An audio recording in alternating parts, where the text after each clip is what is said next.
This is day 6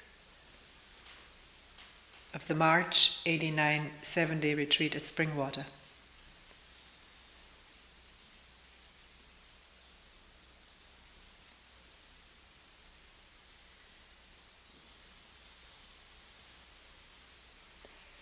There have been many questions about whether and how awareness can be cultivated in one's daily life.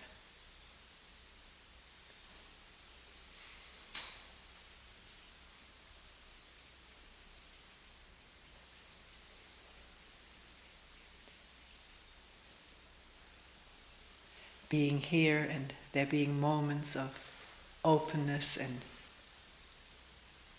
silence, the directness of listening,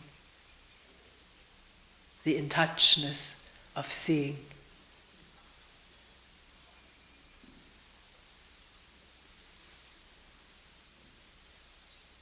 Immediately there's wanting to continue that, here and at home.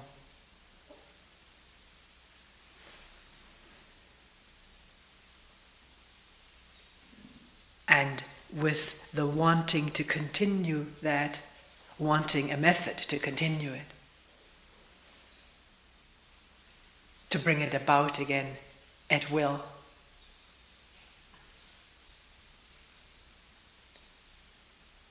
But we're questioning the wanter,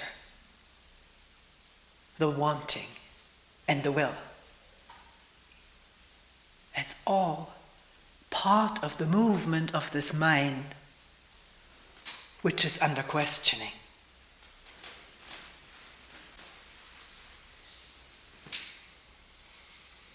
Obviously, at the moment of a free listening, which everyone to whom this occurs agrees has nothing to do with willpower or intention.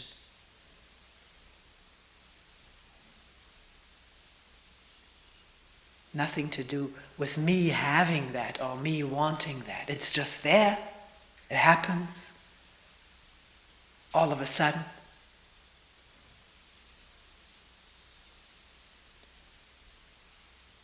Obviously, one wants that again. Anything that feels good and free and pleasurable. Although one may not have those ideas at the time that it's pleasurable. At such a moment, there's no idea. That's why there's the immediacy of being there, because there's no idea about it. But then the idea arises. How can I have it, or have more of it? Be like that. I would be less hurtful to myself and others if this attention was there all the time, or most of the time. I do want to be happy, I don't want to get hurt, and I don't want to hurt others. But why are we not happy? Why do we hurt and get hurt? Isn't that what we have to look at? Why is there inattention? And not the brain immediately scanning for an explanation of all the reasons why we're inattentive. We can give 10,000 reasons for it. But that's not watching.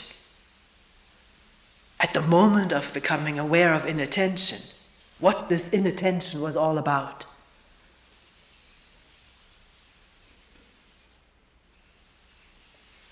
It's so difficult to realize that we need to understand that. What the mind drifts to, or is entangled in, or drawn to, compelled to do, habituated or addicted to do.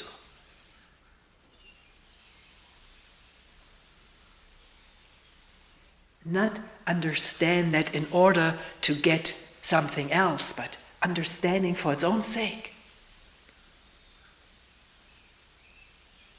Because unless this is understood deeply, not just intellectually, but immediately, directly, instantly as it happens, or after it happened, the mind will be engaged in illusion. The illusion of states to be attained in order not to be inattentive, or to wipe out that inattention. The mind will be fixated on a state of awareness, the idea of it, and not understand the process of fixation, of wanting and fixing on something that one wants. And then all the movement we talked about, the movement of desire to get that, and finding ways and means to get that, all involving the sense of me as the doer, the controller, the attainer.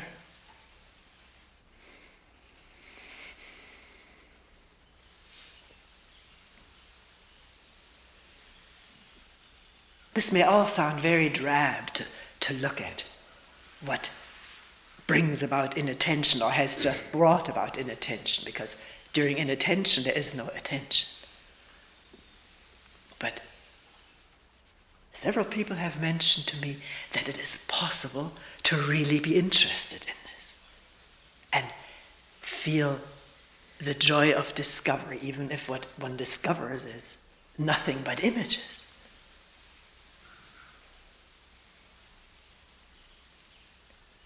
But the joy isn't in the object of discovery, but in the process of discovery, of not being tied to any idea or method or goal, but just looking what is going on in this mind and body this moment.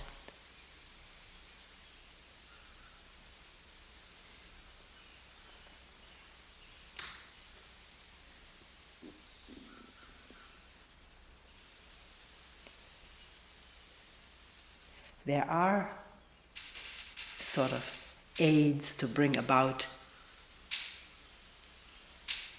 attention. People have told me of reciting at certain times gathas, poems, to bring the mind, as it is put, to bring the mind back. Mind can never be brought back. Where is it brought to? Back is gone.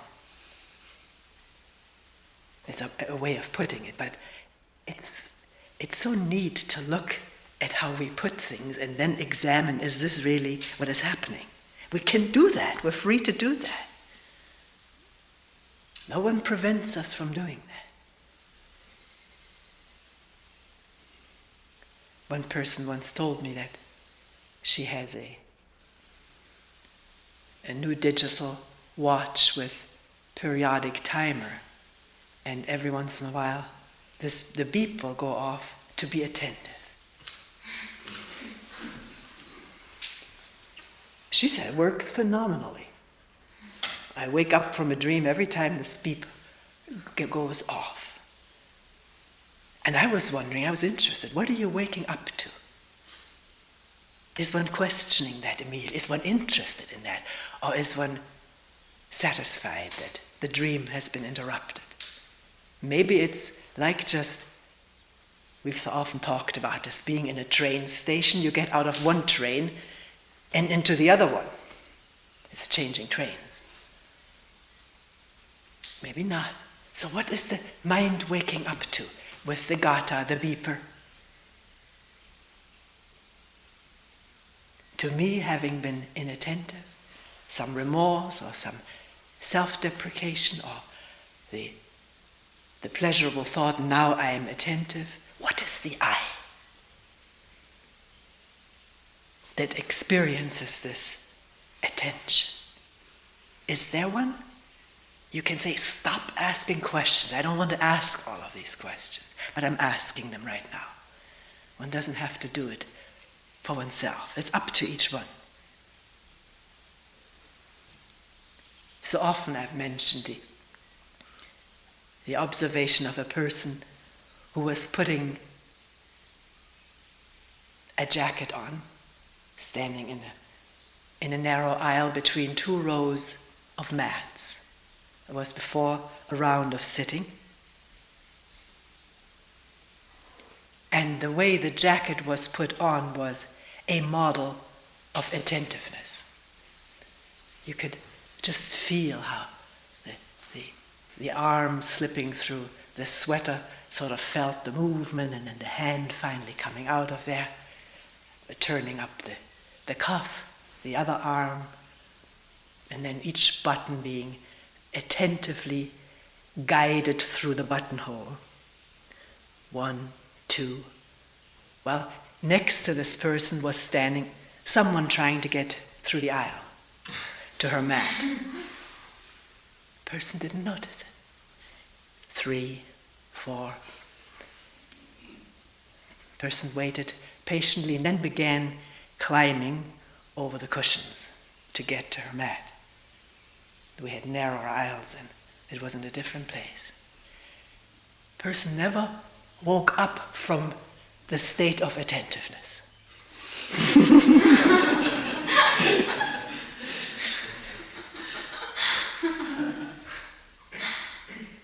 It's such a good example for this limited attention that we create for ourselves. And probably if that person had questioned or looked a bit deeper, would have noticed there was an image of himself being attentive. Very likely. Don't know for sure. But I know that when one is beholden of the image of being attentive, one usually puts one's foot into something. Because the image blinds and narrows. Remember, long years, and people who have worked long years at Zen centers in particular are very set on being one with what you're doing, the sanding or the washing dishes. One can become so good at it. So observant, so careful, and at the same time be so self-conscious about being so good at it. Being a Zen person. I don't want to pick on Zen. It can happen any place. That there is an attender, and what we're asking is, who is the attender? What is that? That is a dream in the midst of daylight.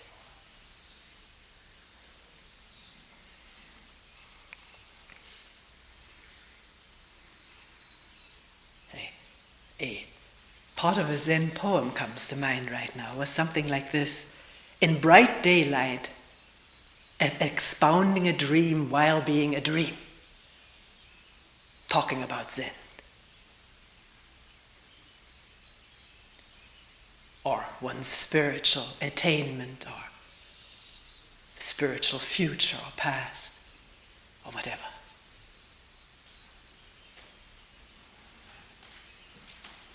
Expounding a dream while yet a dream. And then so often when I talk in this vein, people say, well, but for some people this may be all right, they are further developed or advanced, but for me, I need this. Why have this image of oneself needing that? I would question all images about myself and all images about others being developed and advanced. We've all had these images and maybe still have them, but a lot of them have popped open to reveal what? People just like us. Spiritual guides, leaders, masters. People just like us, caught up in self-image. And wanting to be this or that. Wanting to be, wanting to become. Wanting to impress others. Wanting to impress oneself.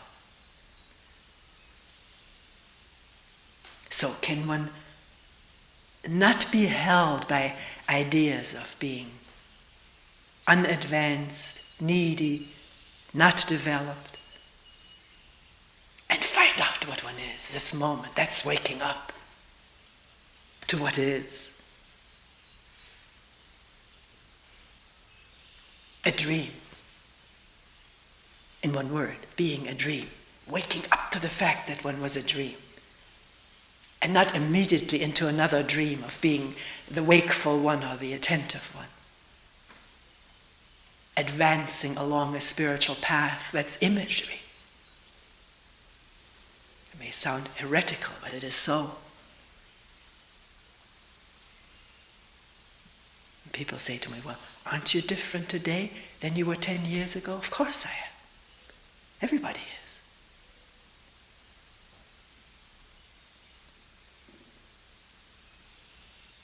And then the question is, well, what has brought about more clarity or more attention or so? I don't know. Being into this work. That's the only answer I can give. Being completely into it.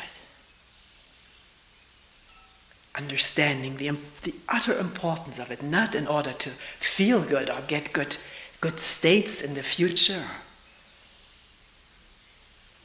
but because one sees more and more and more, with more and more and more careful observation, the danger of inattention. Hurting and get hurt. Dividing and getting divided. At the instant of inattention and going on automatic. The moment we're on automatic, there is this whole me, I, self structure in full operation.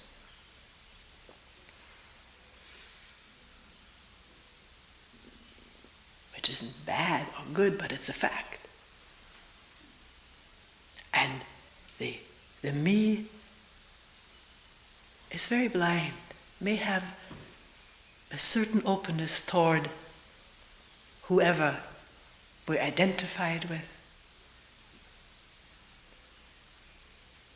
But the process of identification is not seen. Nothing profound is seen. The me wants to be something, to be important. I recently was invited to attend with a friend a meeting, sort of a group counseling meeting, which I'd heard a lot about. And here was an opportunity to go to it myself. I really welcomed this opportunity, having heard so much about it, not quite understood it. People telling me how much benefit they've derived from it. And the whole thing was oriented, that the theme of this evening was, feel important.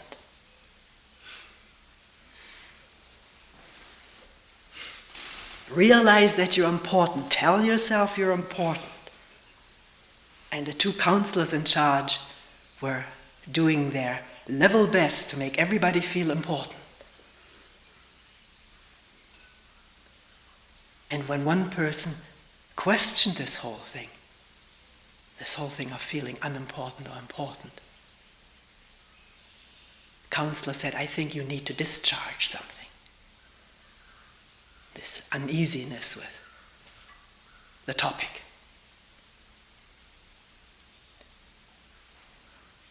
And this is not particularly true probably for this group of counseling.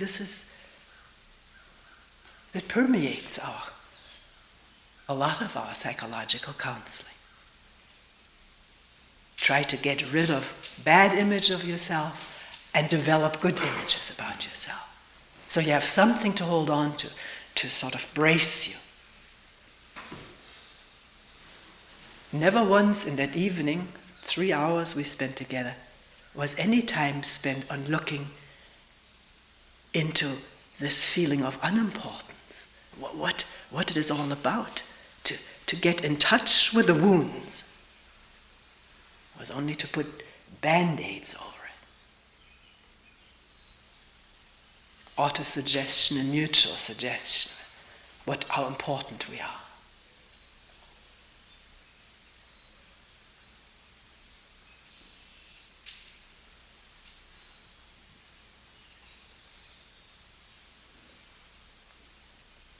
and there's no end to wanting to feel important.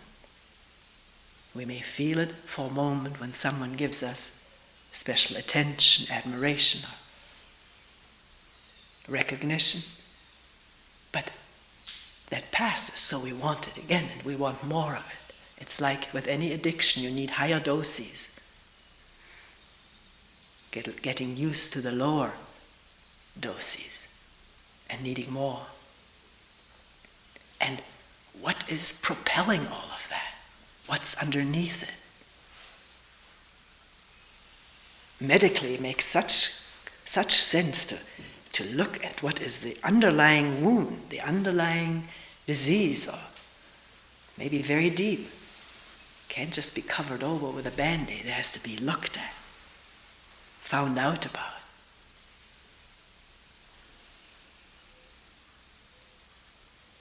So, are we far afield from the question, can awareness be cultivated in daily life?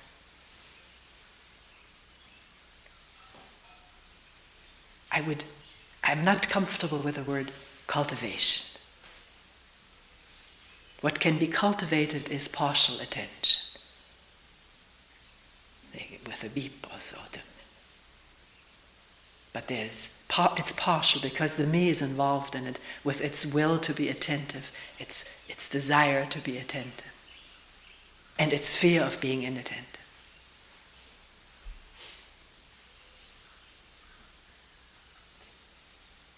So how does it come? How do we get attentive? How does it happen? We have to, one cannot zero in on a single partial problem, but has to look at the whole thing. The totality of one's living.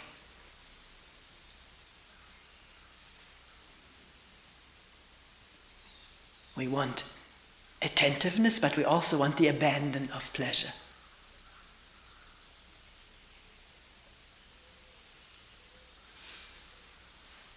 I thought a word eludes me of being.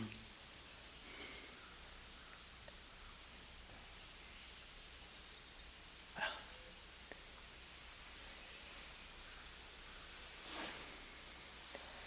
we want attentiveness to be happy, but not be in touch with pain, fear, or anger.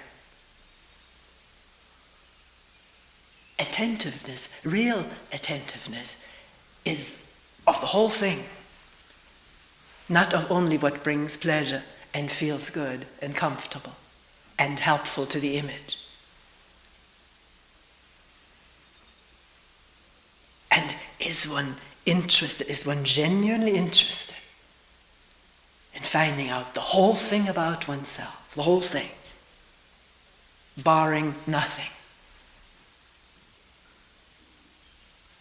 All the fears, including this ultimate fear of dying, of not continuing.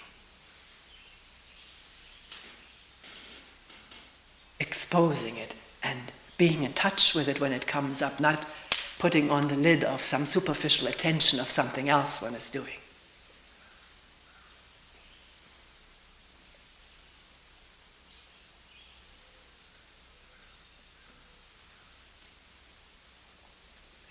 The fear of dying has cropped up here and there since day one. People have reported about it.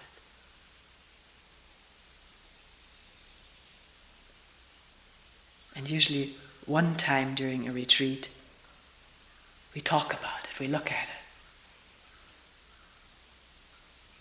If one has been to many retreats before, is the mind saying, I know what she's going to say. I've heard it before.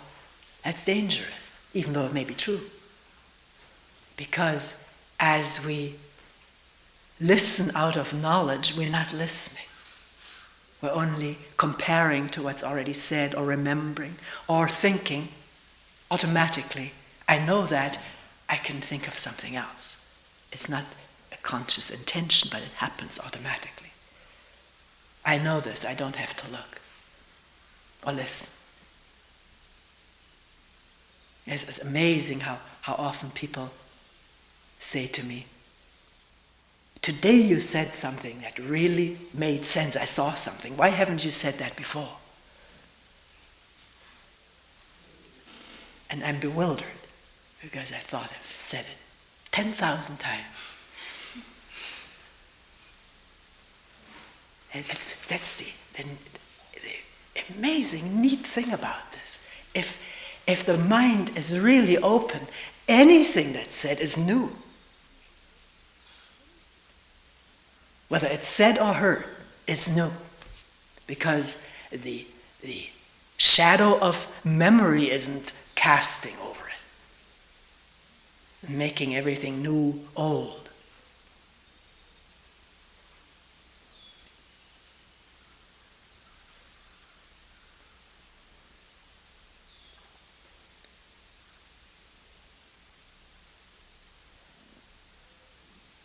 I fully respect when people say, "I don't want to listen to your talk today. I want to be by myself, be in the woods." But I would still, if that occurred to me, I would question myself, what's going on? As I went through the woods or sat down someplace.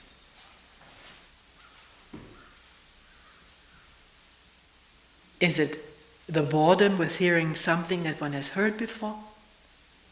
And what is that boredom? Or is it fear of being touched where one doesn't want to be touched? This reflex of "leave me alone." I want to look at that. I have enough trouble.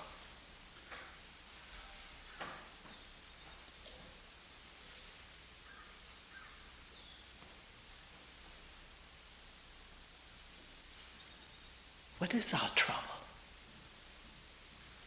Is it different items, this and this and this, but not that? Or is it something that is whole, total?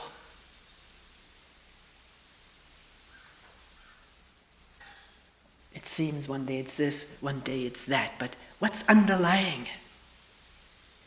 What's underlying all our trouble, all our depression, fear, anger, misery?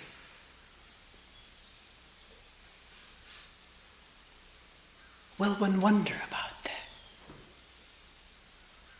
If this question becomes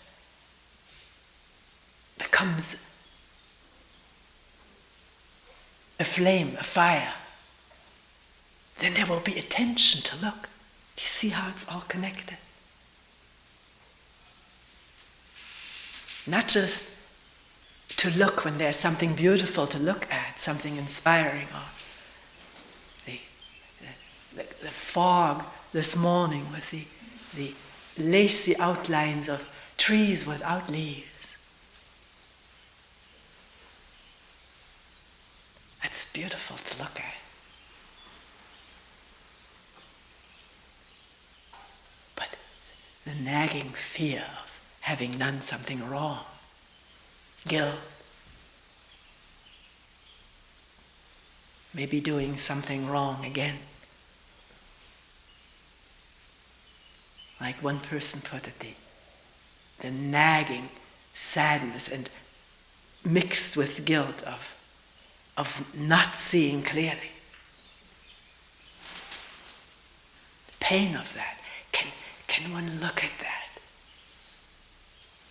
when it comes up and not rush to attend to something that's pleasurable? Which doesn't mean to sit in one's room with one's misery until it goes away. One can keep in touch with pain, fear, guilt as one moves about. The moving about or working or whatever one is doing does not need to be an escape. It's an amazing discovery. The body does not have to engage in its habitual repressive action when that is detected, so that the doors remain open, doors to the basement, as it were. no door shut, to no window closed, to what wants to come up, be looked at, beckons to be looked at. Fear of having done wrong, guilt, fear of not continuing, fear of dying, fear of death. This is not just an individual phenomenon, it's a cultural phenomenon to just deny that whole thing, find a way of not having to deal with it, or maybe finding a way of dealing with it, which is still not getting completely in touch with it.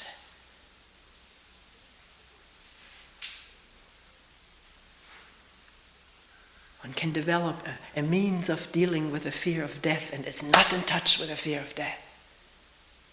Fear of not continuing as me, without slipping into imagination of what I can expect after death. Because then I don't deal with the fear of not continuing as a thought, as me, as my story.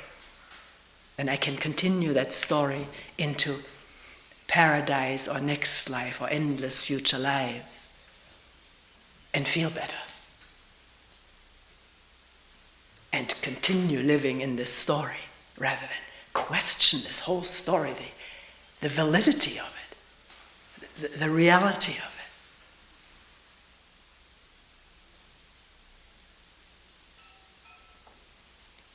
it. Is that why we're afraid of dying? Can one ask oneself that? Look at it right now. Not continuing as what we know, we are and have and possess. The idea of that coming to an end.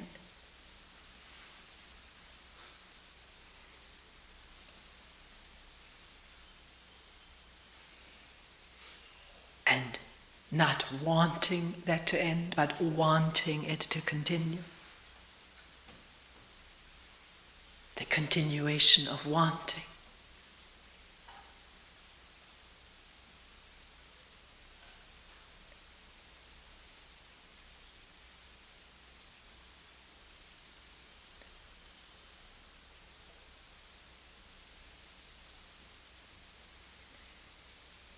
If we're really looking at that, does it reveal itself that this is the fear of being in touch with this moment without image, without idea about oneself or that one is unimportant or important? Just being in touch without knowing what one is in this process, without clinging to the idea of what one is, wants to be, wants to continue to be.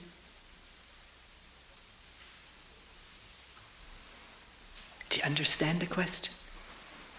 Are we just afraid of the ending of this life sometime in the future, or in doing this work of looking into ourselves quietly, with not many handles offered? Maybe no handles offered.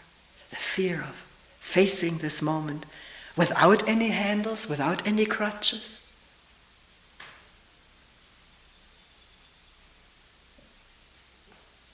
Without being someone.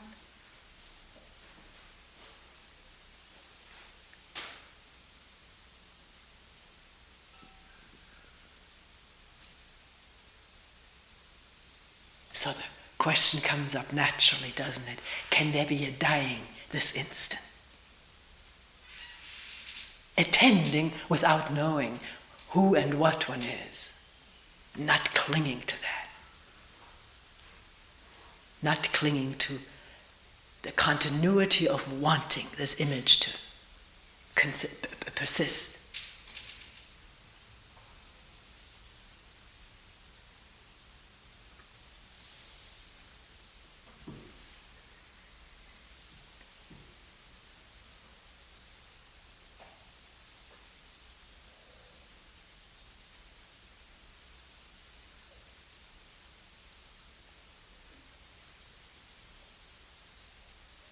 Sometimes people mention how they get to a point where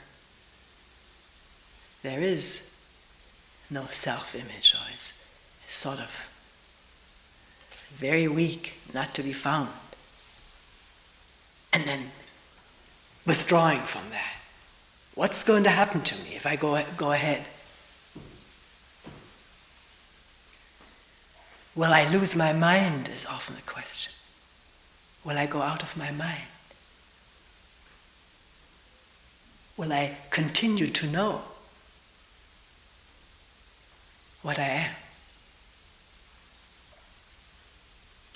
But what are we?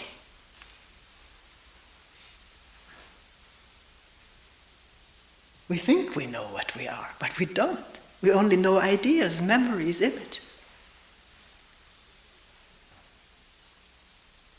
And this body moving, breathing, heart beating.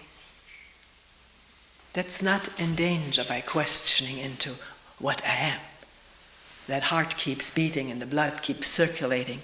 There's no me in charge of that. That's why it functions fairly well.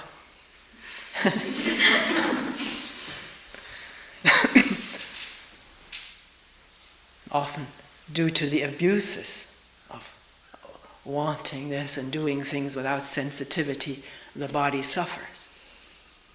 Abuse is coming out of imagination of what I want. Abandon, pleasure. Losing myself through some chemical action or whatever brings about this temporary loss of myself and in the pleasure of it, sense pleasure. I'm not condemning that, we're just looking at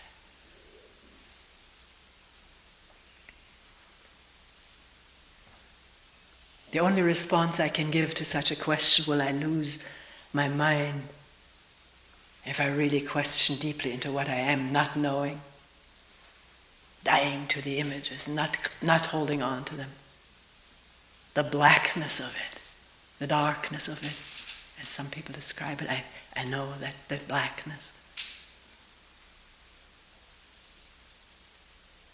As far as I know, losing one's mind or going insane is always connected with not looking, with refusing to look, with not wanting to feel that, not wanting to be in touch with that pain, with that despair, with that depth of rage or violence in oneself. Not wanting to touch it, being afraid of touching it.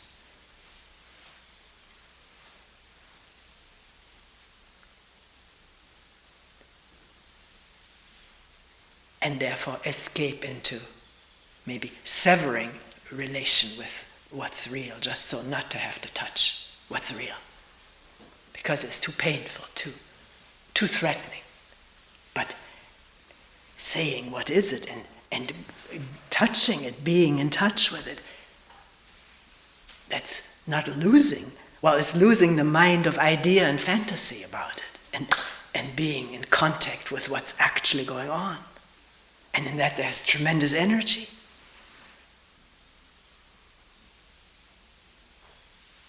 The energy we have invested in image and fantasy is phenomenal.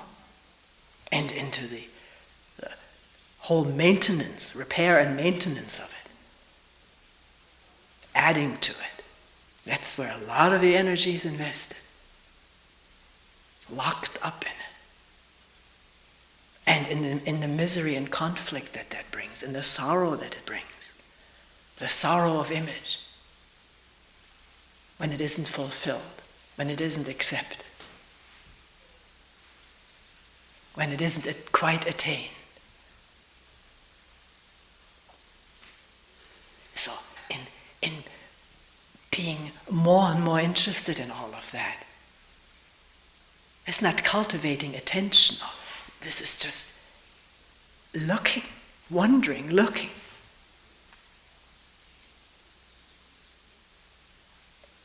And inevitably discovery taking place in the wake of this interest in looking. Is inevitable that one will discover. And with discovery comes joy and energy. With discovery also comes understanding the danger of living inattentively. Not a moral danger, being not moral or not conforming to ideals of attention, but all of the hurtful things that we do and all of the hurts that we suffer take place when there's inattention, when there's involvement with me inside this capsule, this protective capsule, which doesn't really protect. It dulls at best.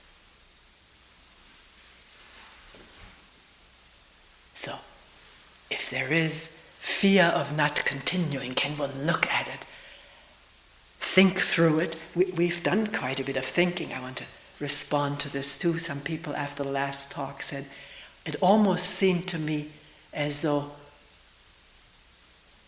thought is no good whatsoever, so why not get rid of it? Or were you saying that? But fortunately, somehow or other, you didn't quite say that. You said something else. I don't remember what I said. But thought is very important to think clearly, to think intelligently, and to know its limitations, where it cannot figure things out.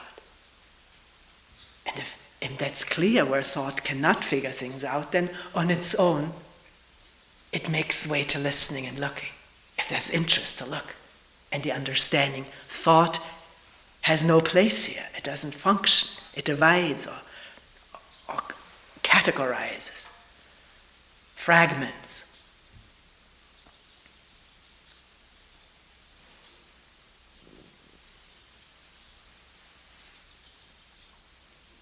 So whatever comes up, the more anxiety producing or threatening it is, the more let's go into it. Not escape from it, be in touch with it. Not dredge things up. I'm not saying dredge things up since your childhood or so. These things come up on their own, or they don't. It doesn't matter. But not lose touch with all the soreness and fearfulness within.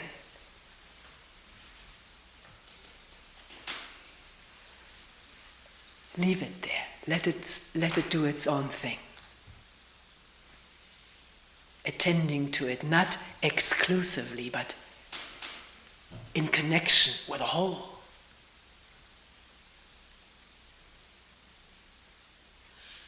The whole including the earth and the sky and the woods and meadows, the animals, the water, the thunder and lightning, and this incredible rain.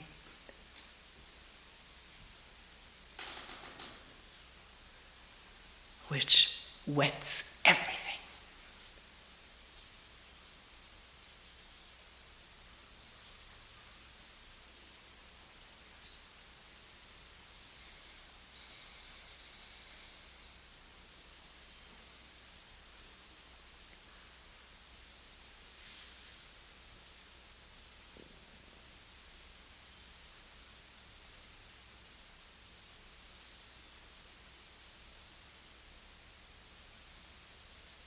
I left out in touch with people.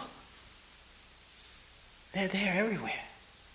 And they're ourselves.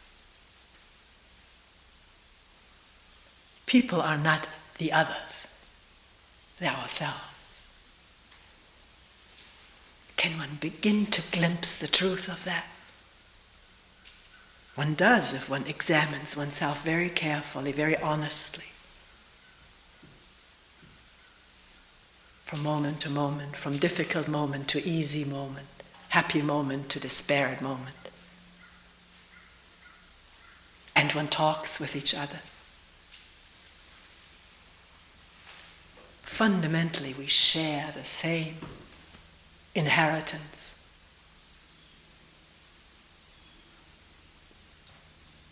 Culturally, and in the genes, in the DNA,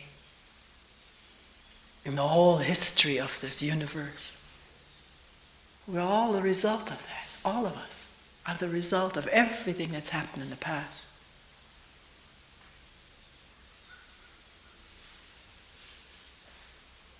And individual differences are minor in comparison to what we share. We usually focus on the minor differences to make ourselves feel different, and usually to make ourselves feel important, because it gives a little pseudo-pleasure. But if we begin to pay attention to what we share, what's common to all of us, not what's different about us, not ignoring it, it's there. But not getting trapped in our differences, because inevitably we make images of it, and then there's prejudice and collusion with like-minded ones, or like-looking ones, or like-speaking ones. We do all that, all of us. Not just the Germans or the Jews or the Palestinians or the Iranians. We all share the same thing. Wanting to feel superior. And separating ourselves from the others who are not the others. If we begin to look.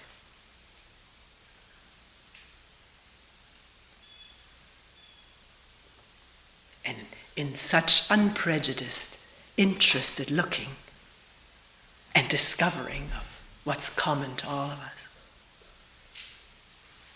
compassion comes into being.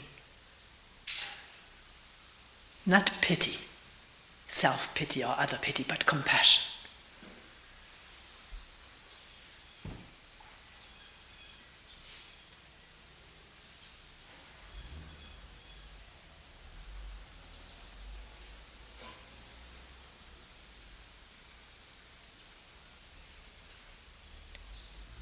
Not blaming the others for what they've done or for what they are, but understanding why we are the way we are. And maybe seeing that there can be change when there's attention.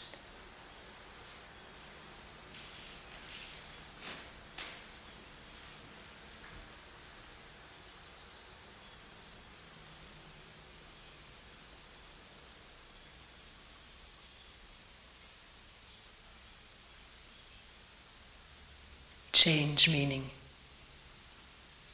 love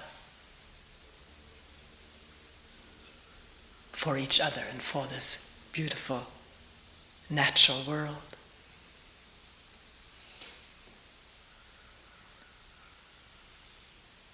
Not the attachment or hostility of image, but love which comes quite naturally when images don't predominate and control us. Images of you and me.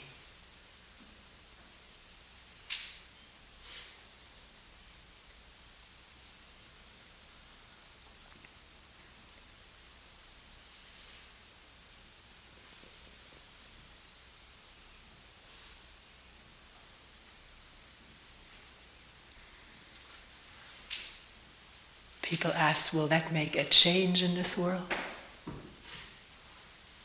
I don't know.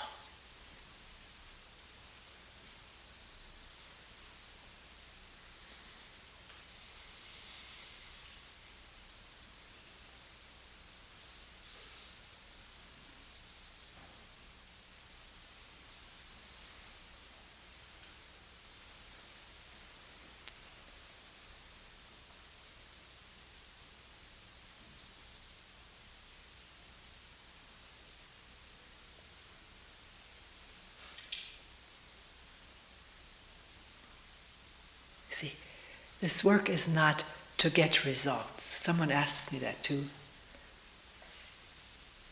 What are the results of this work? It's not for results, it's for finding out.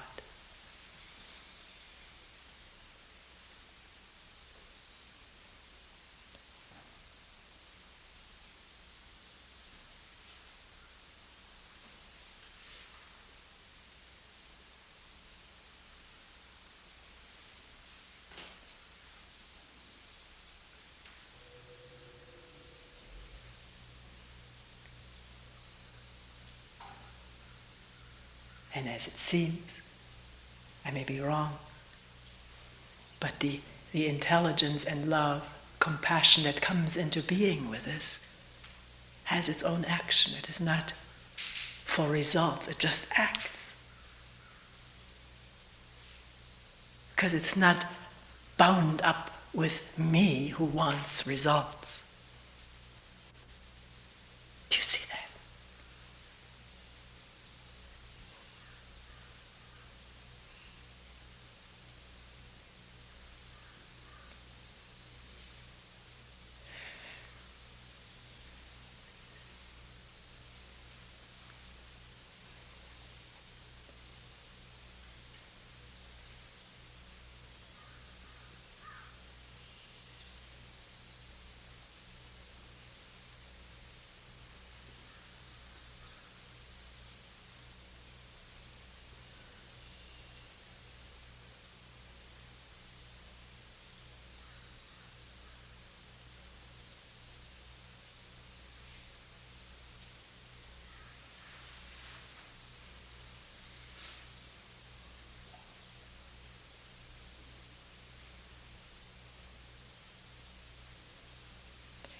We will end here for today.